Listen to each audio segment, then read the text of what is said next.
नमस्कार दोस्तों, आज मैं आप सभी को पद्मिनी एकादशी की व्रत कथा सुनाऊंगा, तो सभी ने ध्यानपूर्वक सुनना है। सबसे पहले आपने वीडियो को लाइक और चैनल को सब्सक्राइब जरूर कर लेना है। बोल विष्णु भगवान की जय।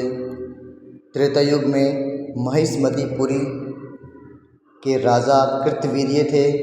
उसकी कई रानियां थीं, लेकिन किसी से भी कोई भी संतान नहीं थी। संतान न होने के कारण राजा और उनकी रानियां हमेशा दुखी रहती थे। राजा ने संतान प्राप्ति के लिए कई यज्ञ और दान पुण्य किए, लेकिन कोई लाभ नहीं हुआ। अंत में राजा कृतवीर्य ने तपस्या करने का निश्चय किया।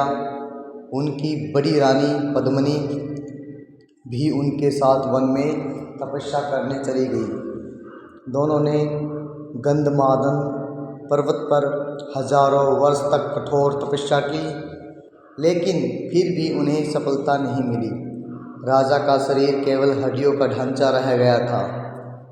रानी पद्मिनी ने तब परम पवित्रता माता अनुसुईया के उपाय पूछा।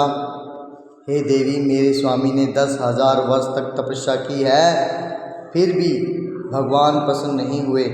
आप कोई ऐसा व्रत बताएं जिससे भगवान प्रसन्न हो और हमें संतान सुख मिले।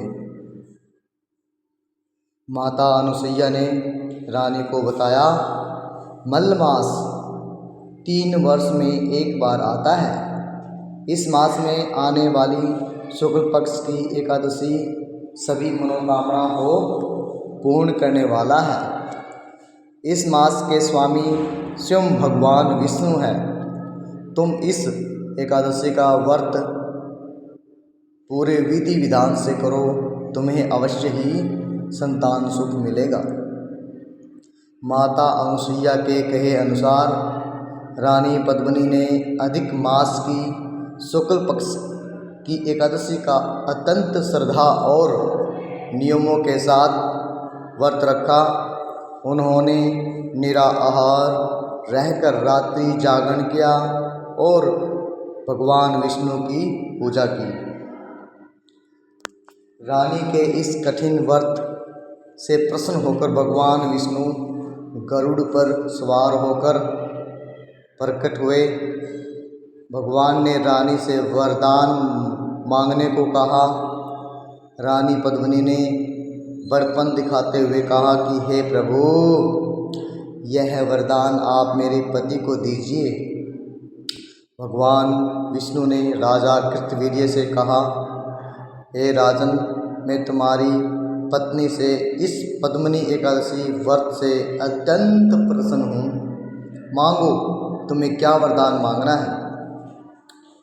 राजा कृतवीर्य ने वरदान मांगा कि हे प्रभु, मुझसे एक ऐसा पुत्र प्राप्त हो जो तीनों लोकों में सबसे शक्तिशाली हो, जो देवताओं, मनुष्यों और असुरों से पराजित न हो सके और जिसके केवल आपके अतिरिक्त कोई और भी न जीत सके।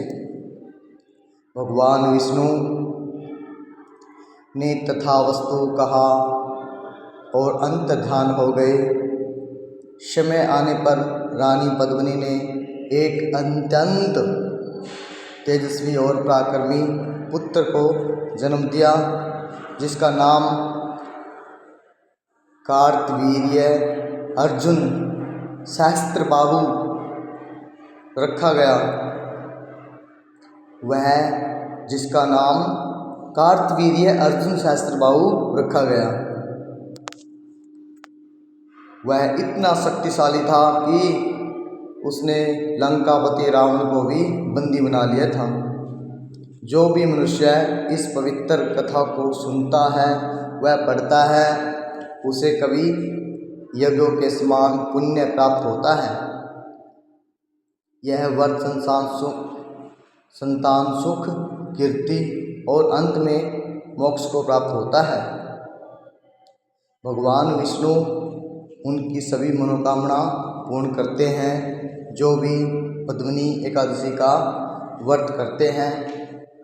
तो सभी को पद्मिनी एकादशी का व्रत करना चाहिए और रात में जागरण करके द्वादशी को उसका पारण करना चाहिए।